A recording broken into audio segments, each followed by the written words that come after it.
Najua unashangaa sana, nilijaza aje, uliniita interview siku kuja. Ni kwa sababu hiyo vitu tunafanyanga pale ni za kipuzi. Kudharau watu. Ndugu Obina kakangu, sijui shida na kwangu. Mimi wanashangaa sana. Nashuku wewe ni mgonjwa. You are suffering from ADHD, attention deficit hyperactive disorder. You can google that, You like being at the center of everything. Uko na maoni ya kila kitu bana. Harusi imefanywa, you want to be the center. Show inawekwa, unataka kukua center of it. Acha watu wengine pia nao washine their moment, Uko na opinion za kila kitu. Saizi hata punda iumbe mtu huko Kakamega, utaanza kusikia hapo, you know guys, hizi punda zianze kusugua meno zinapatia watu tetanus Kakamega. Like wezi nyamaza tu vitu zingine ziende zikiendanga hivyo. What's the problem? Show ni ticket bana. Mtu akishaweka poster amemaliza. Hakuna ati hakuna my invite, it's not a private thing, So si lazima ukue pale ndo ifanyike. Hiyo show hata ilikuwa tu ndogo bana. Ilikuwa tu kahol kadogo, lakini nashangaa kwani imechemsha watu nyongo kiaje? You can also do it. I understand you have yours.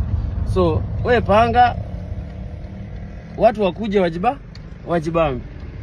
Mimi watu wangu kuna wenye wananiaminia. Na najua unashangaa sana, nilijaza aje, uliniita interview siku kuja. Ni kwa sababu hiyo vitu tunafanyanga pale ni za kipuzi. Kudharau watu. Manze, mimi wanashangaa sana. Uko na opinion ya maisha ya kila mtu except yako.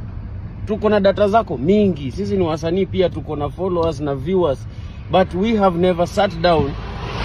Okay, me personally sijawahi kaa chini nikasema, wacha nimuongelee Obina na mambo zake. Una watoto wako, una nini zako. Nobody has ever said shit. Si ati hatuwezi, tunaweza. Ukikuwa pale Kisu umeamuka, mulamua. Mimi pia nilikuwa radio milele. Si kusema kitu yote kuhusiana na wewe. Na tunasikizwa na watu wengi zaidi. But I was professional in what I'm doing. Not that tunanyamaza tuna kitu ya kusema, tuko nayo. Tushamekiti pia bana. Pia sisi tunasukuma mabenzo hii town tuishi vizuri. So I don't think it's very fair. Sometimes nyamaza. Tunanakupa hii challenge wewe mzee Obina wewe. Jaribu kunyamaza wiki moja bila kutaja jina ya mtu. Jaribu wiki moja tu bila kutaja jina ya mtu. Wewe si msanii. You're just a parasite riding on everything that's going on. So, wacha mambo mingi. Show ilikuwa yangu, tulijaza, tulitesa Conkination 1.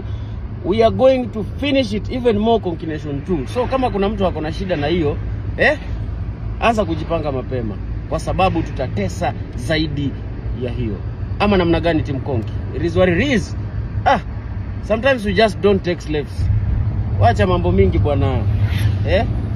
Show watu wanajaza, wako na fans wao. Si ati lazima uinvitiwe, no speciality, no nothing. Real ones came. Fake ones, they are going to the interviews to speak there. So take that to the bank and deposit it there.